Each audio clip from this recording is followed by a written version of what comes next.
Hey everyone, it's Daniel Graves from Aesthetic Perfection. I'm here with the first of what I hope will be many installments of In the Studio with Daniel Graves. We're here in my studio in Los Angeles. The idea is to just give everybody a glimpse of my workspace, my creative process, just break things down and let you guys have a peek into what it is I do and how I do it. Today we're going to look at the song Rhythm Control, which is the newest release on my Close to Human music label. It came out on July 7th, 2017, and this song's a little bit different from stuff that I've done in the past, namely because it features electric guitar, which is something we've never done before, and it's got two guest vocalists. That's William Control and Nix. The song started out on the Industrial Pop Tour, the European leg. We had William Control supporting, and we were backstage in Leipzig and just kind of talking about club tracks or club hits. And I jokingly boasted that I could write a club hit in less than 30 minutes. So obviously everyone challenged me, and I pulled out my laptop right then and there. And within 30 minutes, I had laid the groundwork for what would become Rhythm Control. The reason that I decided to have so many guests on this track was because back in the early 2000s, when you had people like Justin Timberlake, Timbaland, and Nelly Furtado like constantly collaborating and working this cross-promotion angle, I don't know, I found it really, really intriguing, and I loved how I couldn't turn on the TV or the radio without hearing one of them. And so that idea stuck with me, and I felt like Rhythm Control would be the best outlet for that inspiration. So obviously the electro version came first before the guitar version, so that's what we're going to take a look at first. But then we'll get into the backstory of Jinx and his guitar contribution. So let's jump right in. This song is pretty straightforward. There are no more than two main parts to the song. There's the main riff and then there's the chorus, and there isn't a whole lot of variation aside from that. So we're talking about this riff here.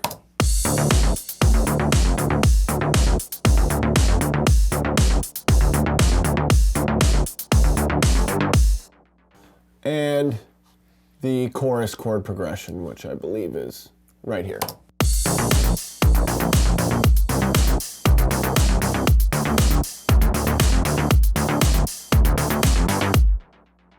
And that's it. That's the whole sort of meat and potatoes of the song. Everything else is built around those two ideas.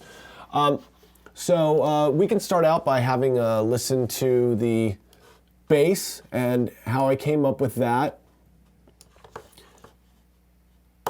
Keeping with the theme of simplicity, this is a pretty simple bass. It's just made up of 3 oscillators, 2 of them being saw waves, and the third being a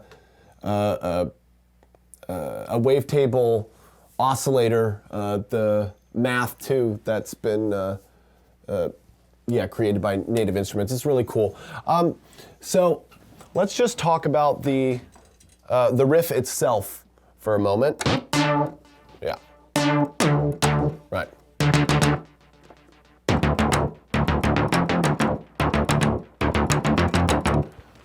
I'm not a very good keyboardist, that's why I program everything. So if you're familiar with what I do at all, you know that I play with this type of kind of riff progression a lot. I'm not very good at music theory, so I'm not sure if this is a third, but it's 1, 2, 3 up from the root, so I'm just going to call it a third. And you guys in the comments can rip me to shreds if I'm wrong about that. I tend to do this a lot. If you listen to, like, for example, my song One and Only, or one of the Lady Gaga remixes I did, I just really gravitate to this kind of thing. Who's texting me? I'm making YouTube videos. I really gravitate towards this because I feel like it's got this sort of like, I don't know, kind of sleazy, groovy type thing.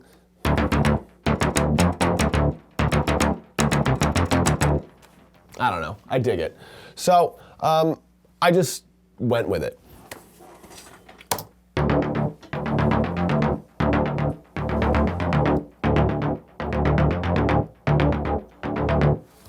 What a lot of people, what a lot of beginners fail to really address when it comes to creating a groove is the note length.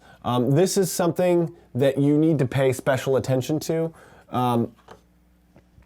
The note length as well as your filter and amp envelopes. That's what really kind of like sets the tone for your whole composition.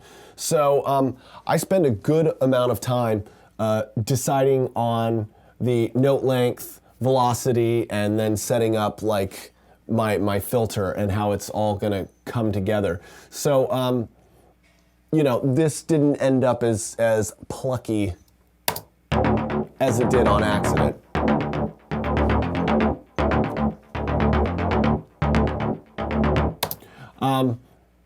As I said, this is just made up of 3 oscillators. It's pretty boring and straightforward. You've got just a standard saw, no detuning at all, and then add another pulse width modulation, which adds a little bit of chorus depth feeling. And then an octave below that, you've got this math oscillator, which I really like because it adds this, sort of like gritty metallic tone, which is really great for that kind of like EBM bass.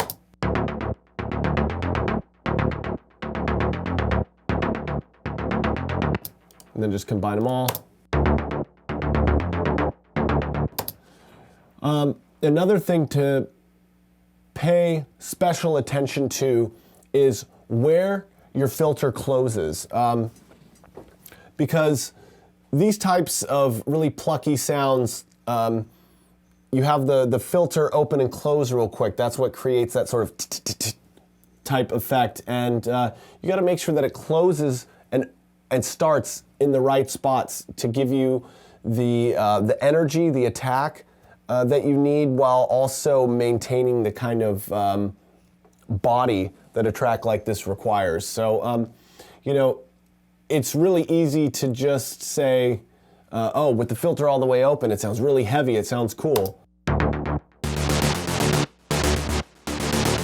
Well, that sounds really cool, but it doesn't leave a whole lot of space for other instrumentation or your voice. So, and then you can also have it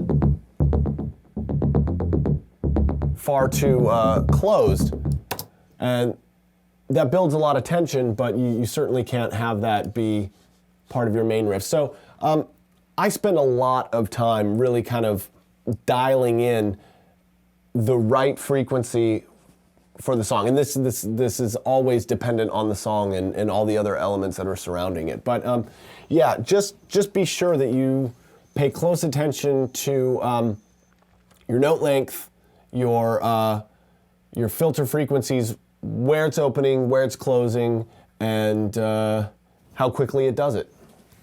And then of course there's the drums. This is like an industrial track, so it's the drums are pretty straightforward.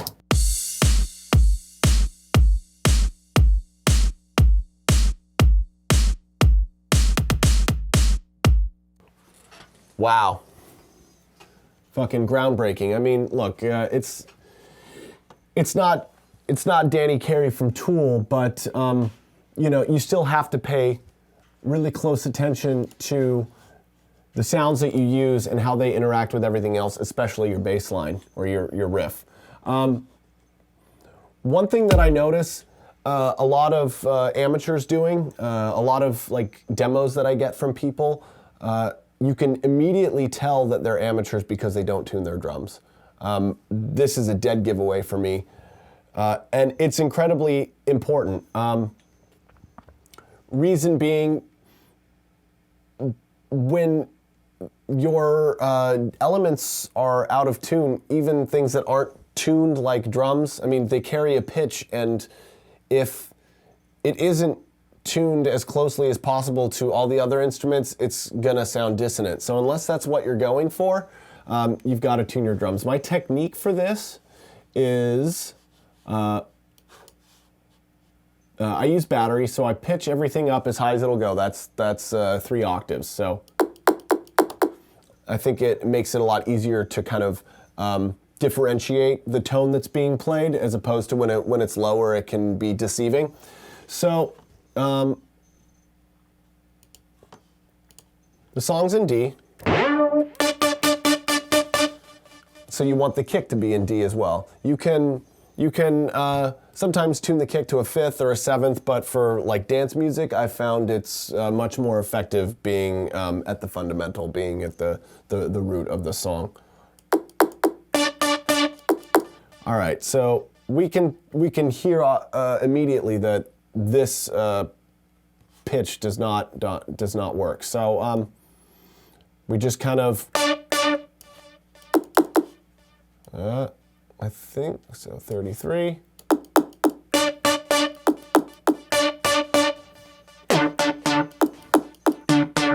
Hear that? Hear how they're practically the same now. So that's 3 up. And you do the same with the snare. Oh, you gotta go a little bit lower.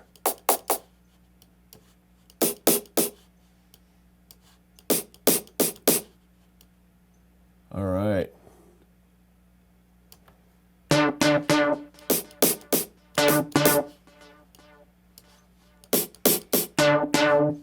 Oh. I didn't do it with this snare. Listen to that. 8.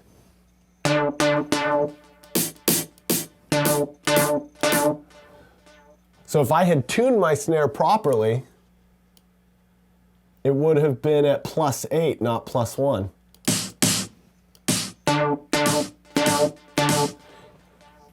But it still sounds okay.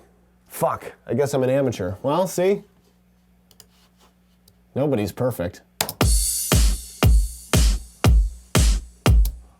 I'm still pretty confident that the drums and everything kind of mesh well together.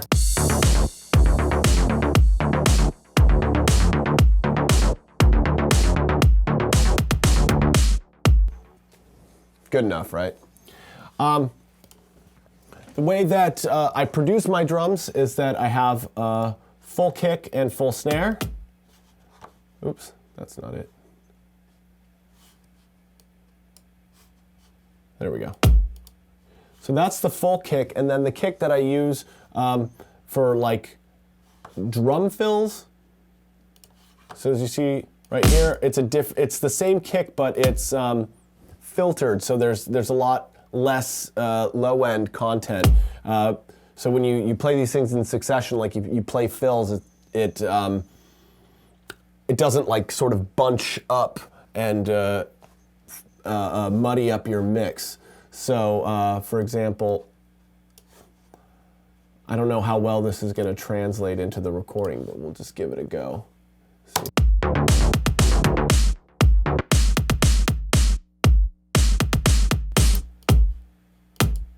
So this kick is rolled off just below 93, and this kick is, full. So, you can't really hear it in the context of the rest of the music, but I think when you listen to it on its own, you can hear how useful it is to have like a fill kick and then just like a full force kick.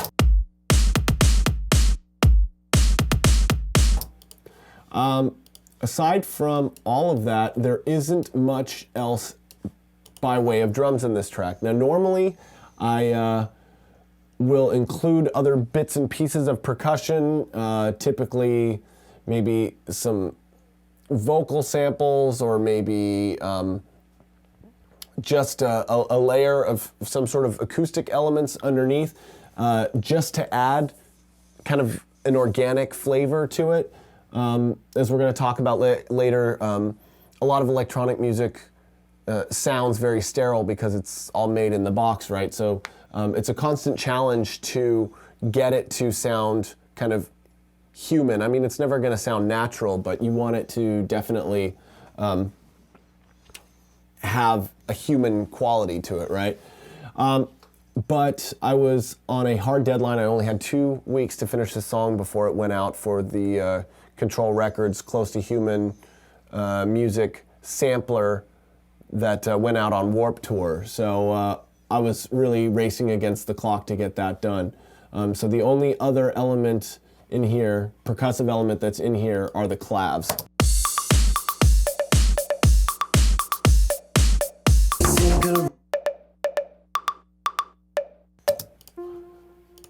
Now that idea came directly from Sexy Back by Justin Timberlake. It's got this clav that kind of gallops through the song and goes up and down an octave, and I always thought that was really kind of sexy. And you know, I thought I wanted this song to kind of have that vibe, that kind of, I don't know, nasty, whatever. I'm not very good with words in that sense. But I wanted it to carry a similar vibe. So, sorry guys, I ripped off your clav.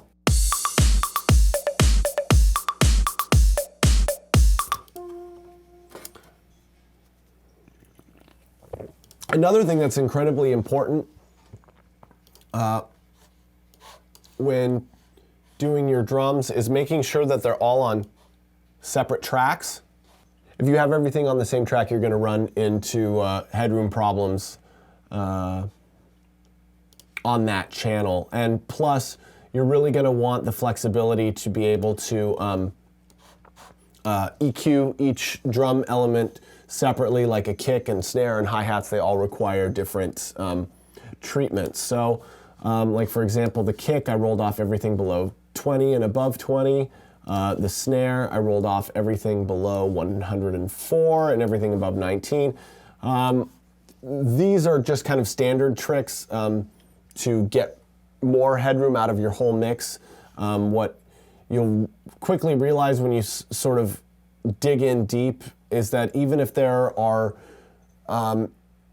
frequencies in your sound that you can't hear or don't obviously muddy up your mix, they're killing your headroom because there's only so much space that can fit in there. So you've got to make room for it. So like, for example, you take a look at, let's take a look at the hi-hats here. There you go. I mean, you see all of this extra junk down here. You don't need that, get rid of it. And you know, I made a mistake. I cut off everything below 300. When you hear this on its own, you realize that I could have easily gone up to like 4 without anybody noticing. So I only start hearing the difference at 463. I mean, that's a pretty big range of junk frequencies that I have in. Oh well.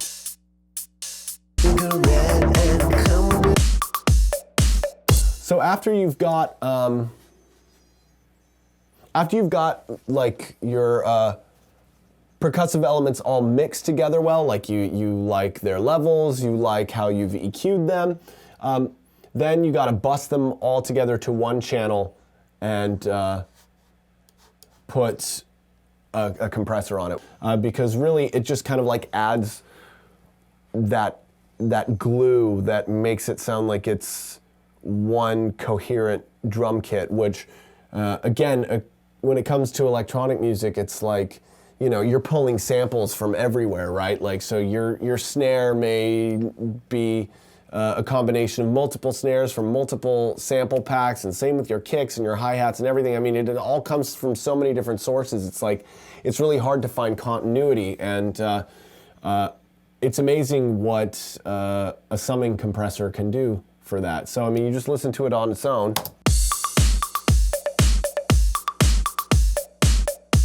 That's without compression. Turn the compressor on.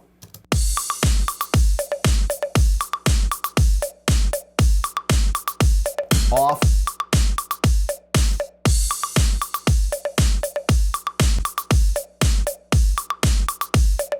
It just, the way that I view it is that it just adds this presence, and for some reason I visualize it at being like at the level of my nose or something, so that's where like the presence is that's given to you by a compressor.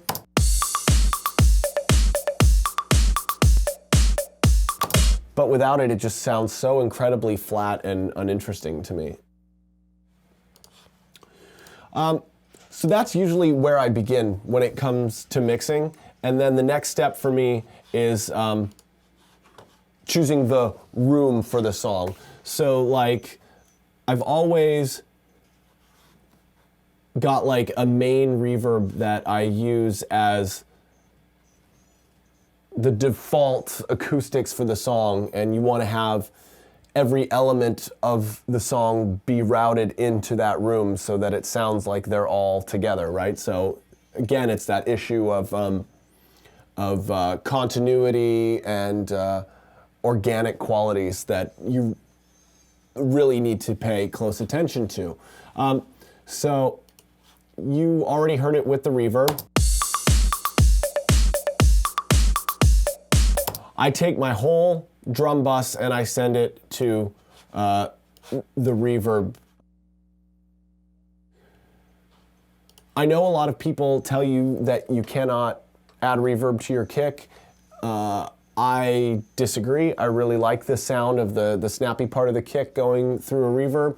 So in order to avoid the pitfalls that come with that, namely kind of a muddy low end, because you don't really need to add reverb to subs, it just makes everything sound gross. I put a low cut filter on the channel after the reverb.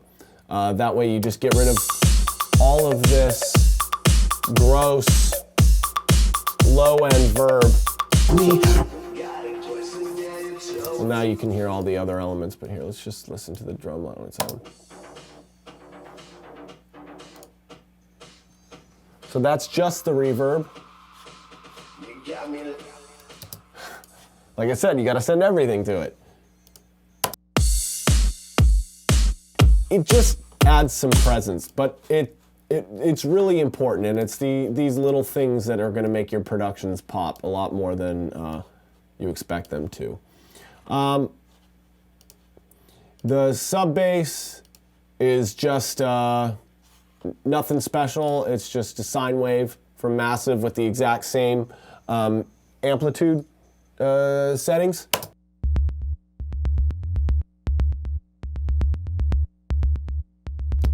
As the bass line. And then, because the bass is always rolled off so that it doesn't muddy up the low end.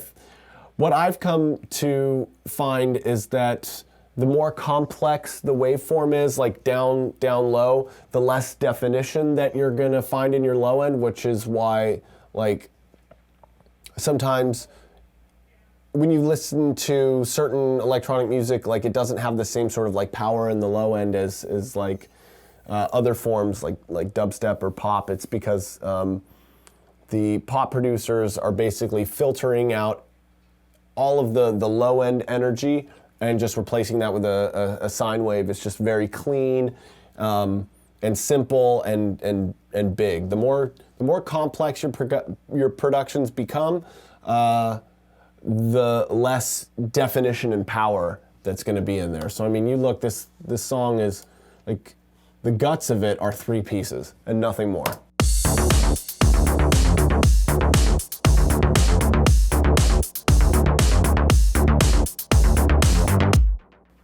That's it. So when we were in Leipzig, and I was writing this song backstage, like I said,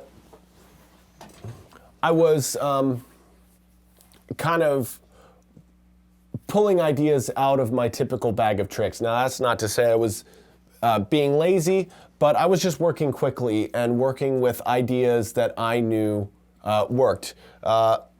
If you're familiar with aesthetic perfection, you know I like these sort of, let's refer to them as call and response type melodies, these very syncopated and melodies that are counter to the other elements of the song. I try to fill up the blank space as much as possible, but I also write with the intention of having a lot of blank space for that. So I guess it's just kind of the way that I work.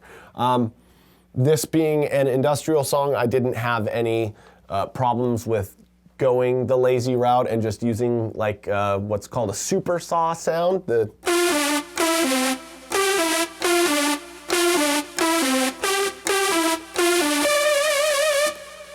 I mean, that's standard. You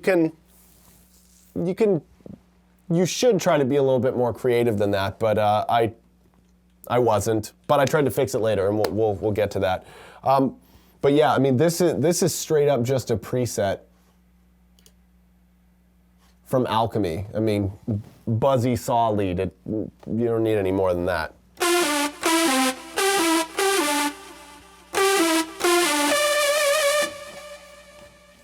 And that's it.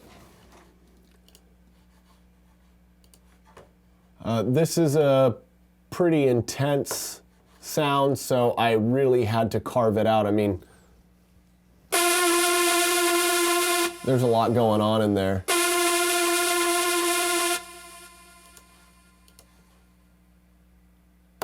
Now,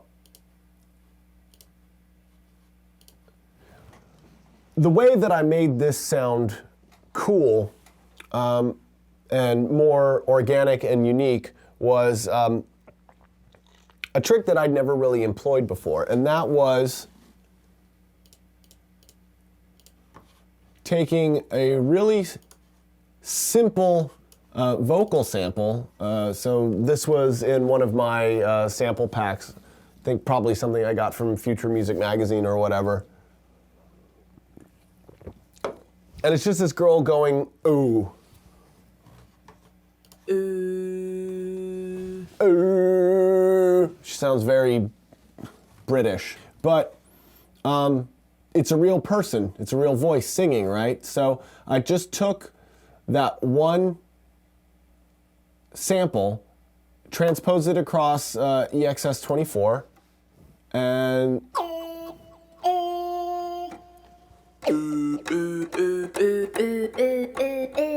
it sounds really absurd, but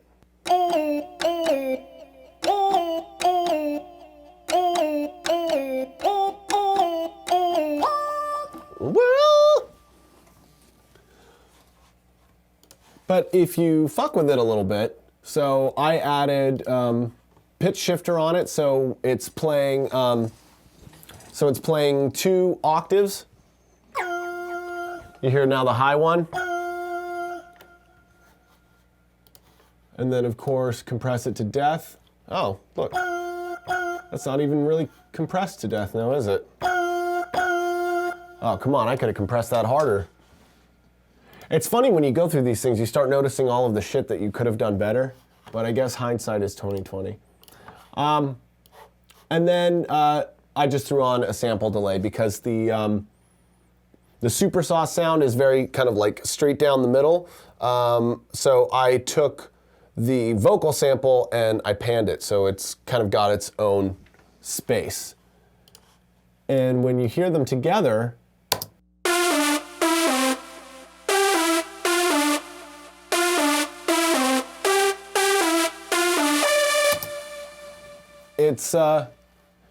it's got a different character. It's got, at least in my mind, it's got something that sounds human and unique, and even though it isn't immediately obvious, I still think that it's something that people subconsciously hear and subconsciously appreciate. So think about that kind of stuff in your own productions and how that can work to your advantage.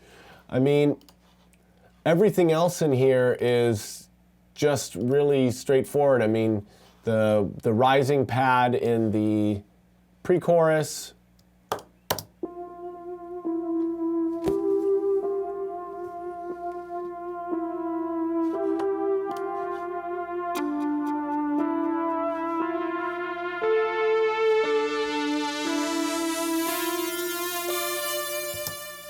I mean, that's just a fucking Spire patch with the filter on it. It's nothing really too special.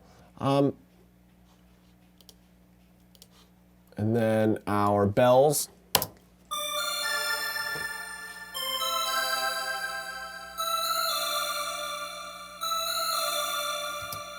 That's just another patch that I edited in Alchemy, and it's just sent through a big reverb and a big delay. Oh look, it's going to reverb a different reverb. I didn't even send it to the main verb. See? Look at all the fucking mistakes you make. It's okay, it's cool. Atmosphere. So that's just going to be your sweeps and stuff. So the sweeps I make just by taking just a white noise patch in ES2 and then just automating the filter. That's it. I mean, it's...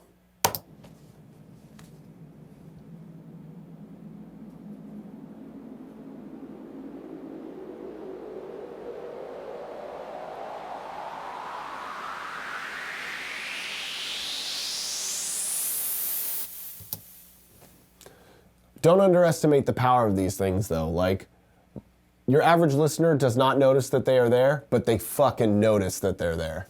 So, make it a point to always pay attention to your sweeps, your starting frequency, your ending frequency, and then your curve. Like, just a straight line will not do. It's gotta swoop up, create that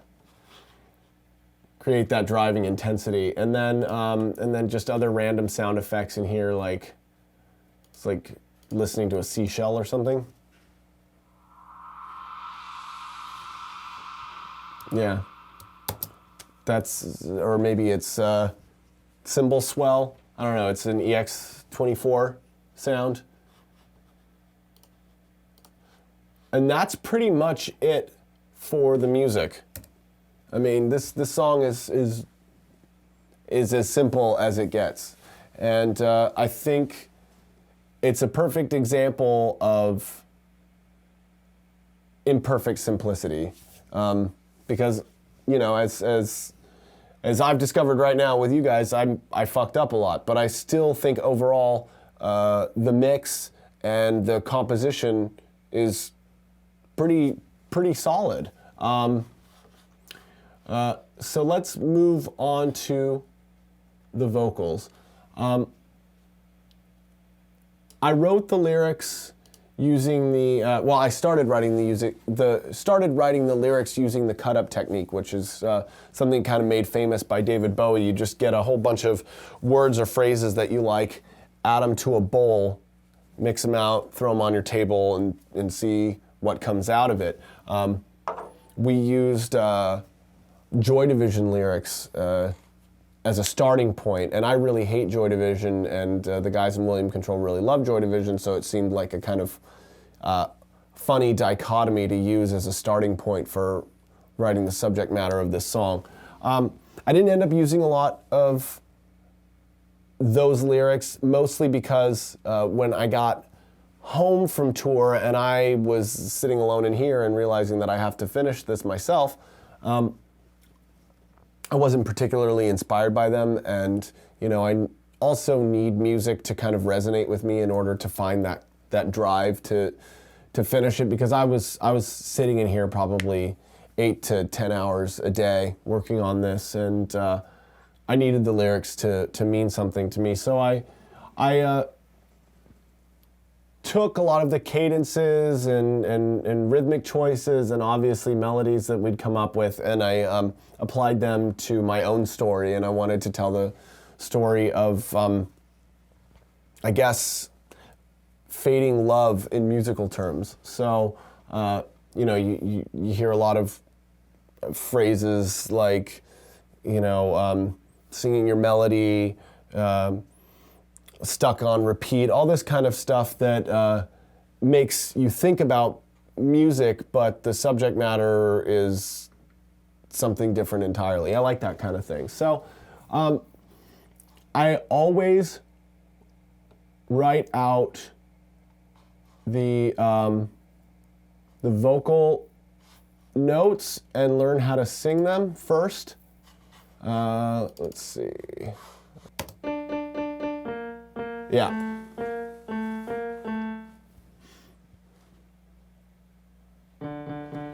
What you'll find by doing this, by plotting out all of your notes and listening to them and singing along with it, you're gonna lock those notes into your brain.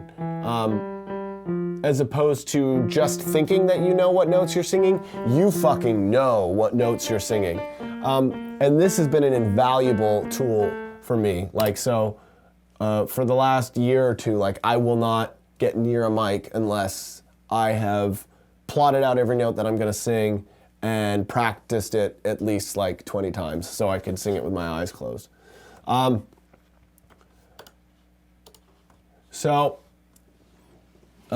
My vocal channel strip is pretty straightforward. Lost inside your groove, girl, I cannot find my beat. A lot of people ask me how I achieve that really intimate, I guess, pop vocal sound, for lack of a better term. They ask, like, if I use any crazy plugins or channel strips or anything like that. I really don't. I mean, I use a Golden Audio pre-73, but I don't drive it very hard. It's just very, very subtle coloration, and then I do what's known as compressor stacking. So, oh yeah, of course, always cut off all the unnecessary shit in your EQ. But, you got me lost inside your groove, girl, I cannot find my beat. So, for one, I always record incredibly close to the microphone, like an inch or something like that. It makes life difficult when it comes to choosing the amount of gain that you're going to send to your sound card or whatever, but I found that it yields the results that I like the most. So even if I'm singing softly, even if I'm screaming, even if I'm belting, I'm always like an inch or two away from the mic, and that almost never changes. And that's how you get that really intimate sound, because I'm practically kissing the microphone. And then once it gets into the computer, I send it through a pretty light compressor, so it's like a 3-to-1 ratio, mid-threshold. You got me lost inside your groove, girl, I cannot find my beat. So that sounds pretty full and up close, but then you throw one more compressor on it, and oh look, there's even like, the threshold is even, oh, it's the same threshold, okay. But I upped the ratio, so now it's 4-to-1. Now with these two compressors stacked, now it sounds like something different. You got me lost inside your groove, girl, I cannot find my beat. I mean, that's fucking in your face. And then just add a little bit of reverb, add some tap delays, and boom. You got me lost inside your groove, girl, I cannot find my beat. You got me staring in the strobe light, singing your melody. Take everything off, and here's your original. You got me lost inside your groove, girl, I cannot find my beat. You got me lost inside your groove, girl, I cannot find my beat. That's it. That's it. That's all you're looking at. One thing that I can't stress enough: produce around your vocals. Do not finish your whole production and then try and like stuff your vocals in there. that's a guaranteed way to sound like shit. So many people I know, they won't record the vocals until the song is done or the whole production is done. And I'm just like, the vocals are the most important thing. That's what people remember more than anything about your song. You should obviously have in mind production stuff or even have a bunch of production ideas, but don't get married to them until you have like your set in stone vocal track, because the tone of your voice, the way that you EQ it, like that is going to influence all the other elements around it. So really, produce to your voice. Don't try to make your voice work to the production. So, like I said, I just wrote the bass line and I wrote the drums and then I wrote the vocals, and then everything else that you hear was written around that. And especially like in the chorus, you can hear.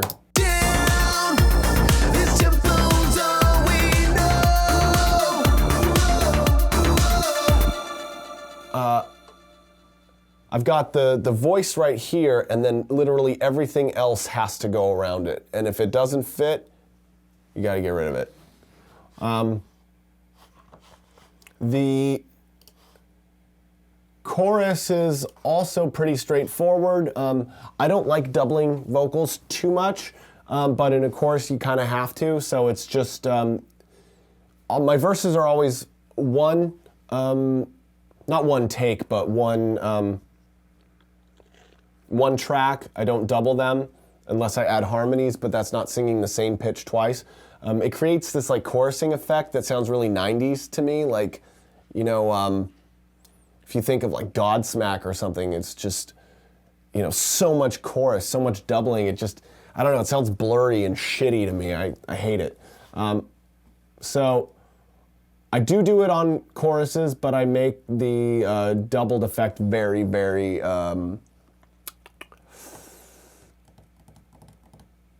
it's in the background. Down, this tempo's all we know. But I always put one that's an octave lower because I think it sounds really rich. Buttery would be the way that I describe it. Down, this tempo's all we know. Now back down, let the rhythm take control.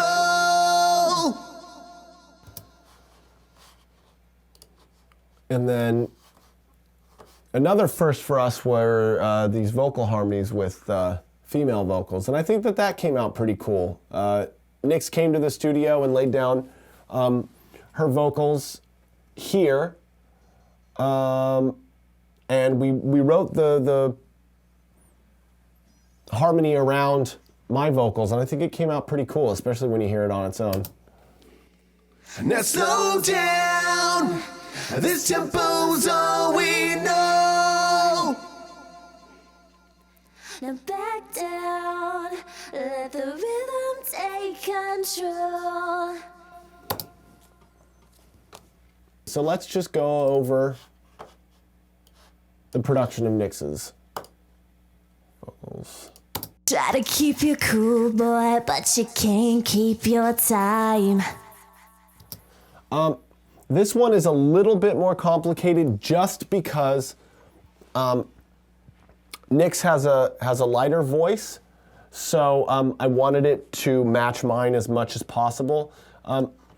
This is a distortion unit, or it's a distortion plugin.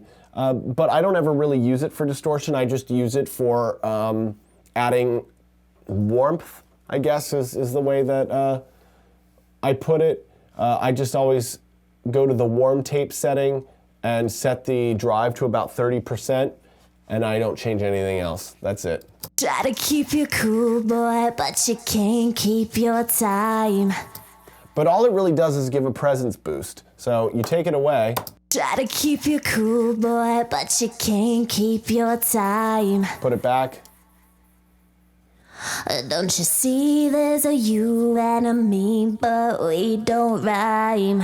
So again, it's like all right, I feel it like right here in my head, and I like it. I don't know, it resonates here, and that's why I try to make things resonate more here. It just feels powerful. I don't know if I'm crazy or if this is like a thing.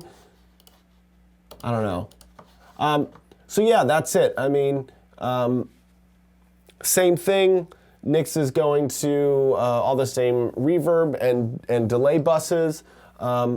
She's getting the stacked compression. I put an EQ after it that does nothing. What the fuck am I doing? And then Will's vocals, it was almost the exact same thing. Yeah, he got a little bit of the Saturn. Oh, he only got like 1% of drive. So, I mean, I think the moral of this story is keep it subtle, right? My pulse is picking up the pace, the pressure starts to grow. 'Cause in a superficial world, this rhythm is all we know. It's time to get out on the floor and find myself instead of... Oh, and pitch correction. I guess we can talk real quick about the pitch correction. Don't go too hard with it. I mean, look, the reality of modern music is that everything has some level of pitch correction on it, and studies have shown that people's perception of out-of-tune vocals has gone up, or their ability to discern out-of-tune vocals has gone up. So, back in the 60s and 70s and 80s, you didn't have pitch correction in the way that you do now, so people were in a little bit more room for error, right? But today, with everything being so heavily auto-tuned, it's like people notice if you miss one fucking note. But auto-tune is not going to save a shitty vocal take. Like, your vocal take has to be good, and then your pitch correction just has to be a little bit of the icing on the cake. Like, you can't bake a cake out of icing, right? So otherwise, you're just going to end up sounding totally fake, and that's what I really hate. So you got to put a little bit of pitch correction on there. I just use the default one in Logic because Melodyne and Auto-Tune is a lot better at doing hardcore correction, but since I want to avoid that, I kind of use the shittier plugin just to force myself to sing better. But yeah, I'm really not a fan of that like hyper auto-tuned like T-Pain sound. So I mean, you do that. Lost inside your groove, girl, I cannot find my beat. You got me staring in the strobe light, singing your melody. Nah, fuck that. Fuck that. So the vocals are all pretty straightforward. No mysteries there, how we achieve that. What a lot of people ask me about is how I do my vocoder. What's really funny is that this song was not going to include any vocoder at all. But I was talking with my my designer, and I played in the song, and he was like, "Oh, where's your signature vocoder?" I'm like, "Well, I don't need to put that in every song." He's like, "Yeah, you do. You need to put that in every song. It's got to have singing, it's got to have screaming, and it's got to have vocoder." And I was like, done, sold. Okay. The vocoder that I use is from Native Instruments Reactor. It's called Classic Vocoder. It's totally simple and easy to use. Oh, that's the filtered one. Let's try a non-filtered one.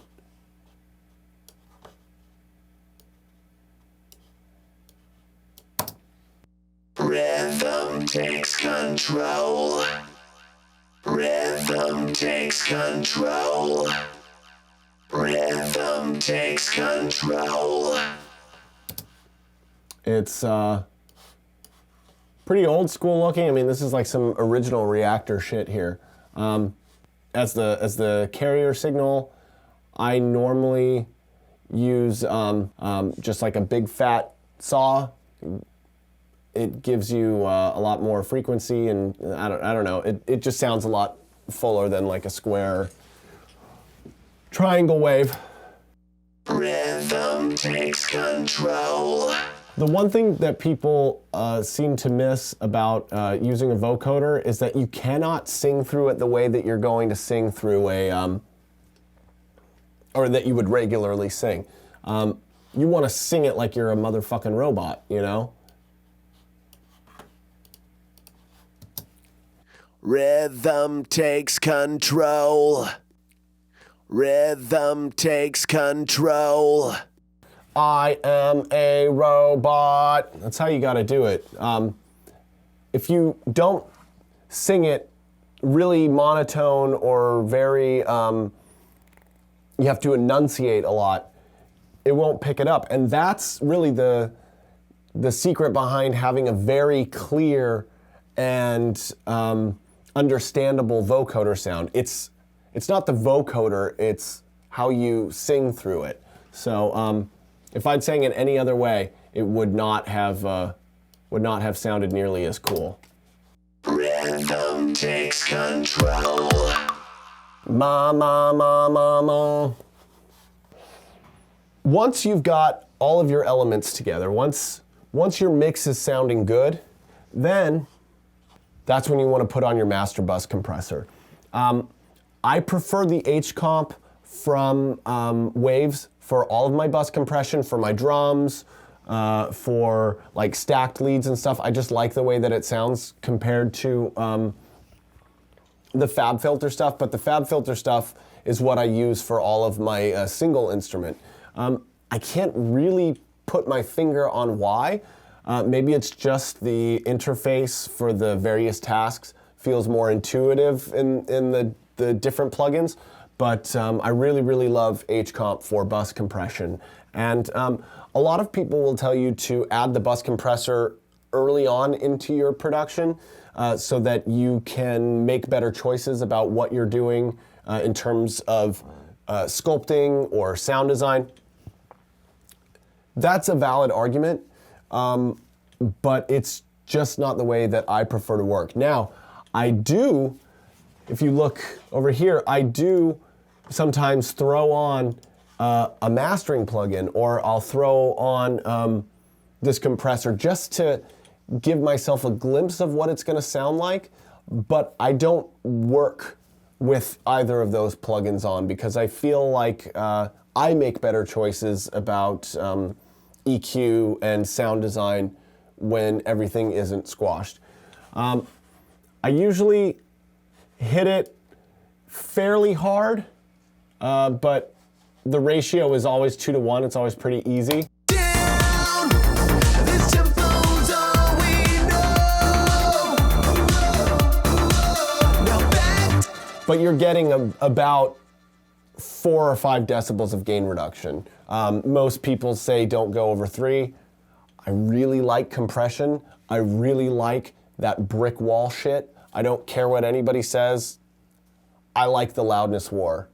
Like, it won against me. It's not even about loudness. It's just, I love punch and I love clarity and I love just like, I don't know, something that just feels like you're getting hit in the chest. I just fucking love it. I love it. So this is pretty much everything that went into Rhythm Control Electro version. So here I am, about a week after I had the electro track mastered and sent off to be pressed on the Warped Tour sampler. I was sitting in here with my friend Jinx, who I'm working on some other secret stuff with. And when we were done working on the secret stuff, I had an idea, like a light bulb went off above my head, and I was like, hey man, you know, I'm doing this really, really absurd song where I'm featuring 2 other people as guest vocalists. Would you want to play guitar over it as well? I mean, then we could just get like the longest feature track ever. I mean, Aesthetic Perfection, Rhythm Control featuring Jinx of Black Veil Brides, William Control, and Nyx. I mean, that is like totally absurd sounding, right? But I loved it. And what I loved about it even more is that I hate guitar-driven industrial. Like, I can't stand it. So I was presented with this unique opportunity to create something that I normally would never create or would never listen to, but it still felt right because I was working with a friend who I feel is very, very talented, and you know, the process was very authentic. You know, he just whipped out his guitar. We dialed in, or he dialed in a guitar tone because I don't have any talent for that. And he just slayed it in probably 25 minutes. But obviously, the addition of a totally different instrument posed different challenges and made me have to rethink certain elements of the song. So let's take a quick listen to that, and we can go over what changed and what didn't. Obviously, what didn't change were the drums, the vocals, but a lot of the other kind of like surrounding instruments had to change. So we have the guitar.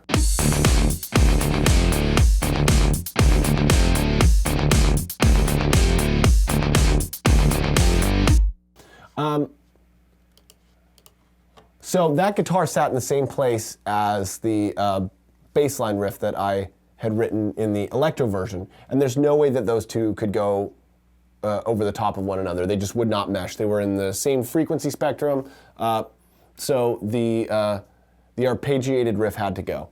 But then all that left me with was a sine wave as a sub bass, and that also was not adequate to kind of like fill the space. Now remember, the bass line riff was written mostly with sawtooth waves, and an electric guitar produces a square wave. So it's going to be tonally different, and you're gonna have to make some adjustments for that. And so I thought that since we were losing something with saw wave, that we could put something back in with saw wave, and that's why I went to the trusty ES1 and just recreated the guitar riff with a saw bass sound.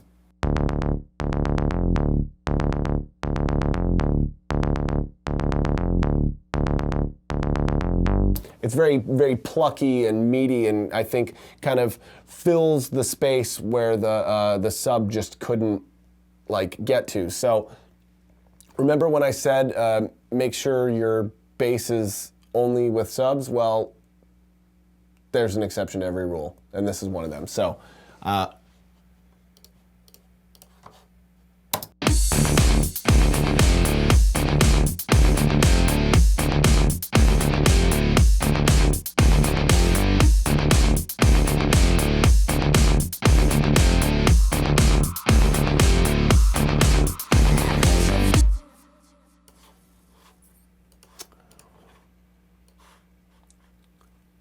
what that also meant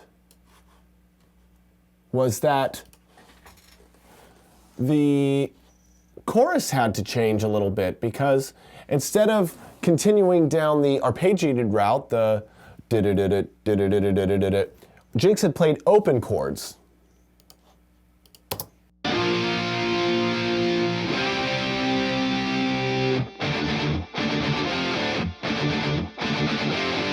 And he'd also played them at stacked the octaves. So we're looking at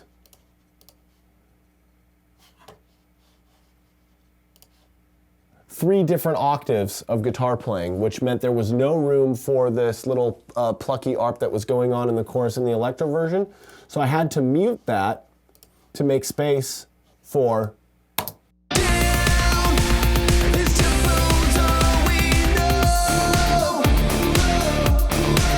now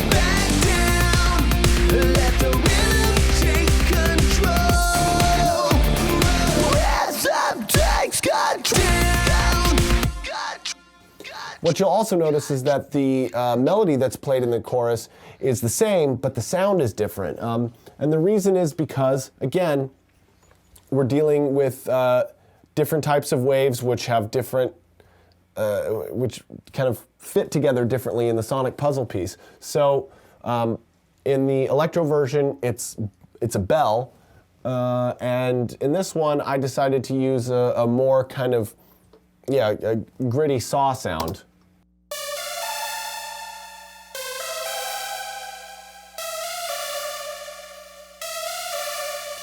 It makes me think of this Birthday Massacre song that I can't remember the name of. Has that sort of like huge, dreamy saw lead. But that also fills in the gap that was left by the plucky arp, which was a saw wave.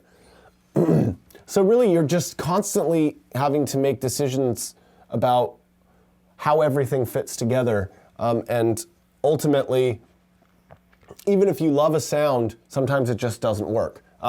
So, I mean, me personally, I prefer the bell sound, but I think that the saw works better in the context of the rest of the song. Now, like I said, since Jinx was playing open chords, I had to find some way to keep the momentum going. I thought about having the drums stop and then come back in, but I felt like the energy was lost too much there, and so I thought, what about ramping up the energy and making the drums gallop in this kind of 16th note way before coming back down to the ooh-ohs.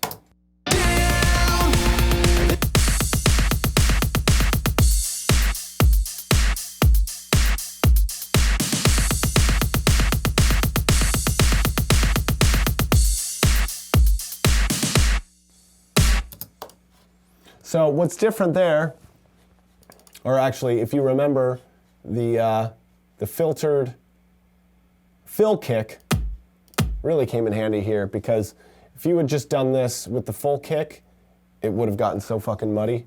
And we can even have a listen to what that would have sounded like.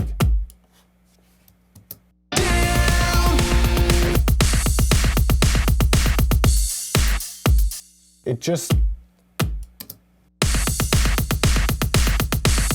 loses its impact, but when it's thinned out and clickier, it keeps the momentum going, but the power still remains in the ones that are on each beat. Also, what the electro version doesn't contain is this big clap sound.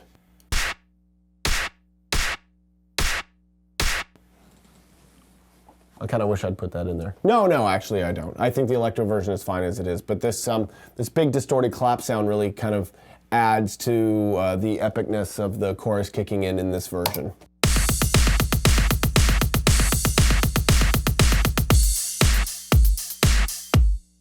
I think the final thing is that a lot of people asked me what I did to Jinx's guitar in order to get it to sound like that. Like, some people even asked if I used a plugin. It's like a guitar synth plugin. I did not use anything of the sort. Jinx has what's called a Kemper, and it's a guitar amp modeler. So you don't need to have a cab or a head or any of this complex shit. I mean, you just carry around multiple cabs and multiple heads on this like 2 or 3 unit rack thingamajig. And so he came by, he dialed in a sound, and then just recorded it. And literally, like, all that's on here is a bit of compression and EQ. So the EQ is just a low mid boost for that kind of energy, and then I dropped it at about 1,000 just to make some space for my voice.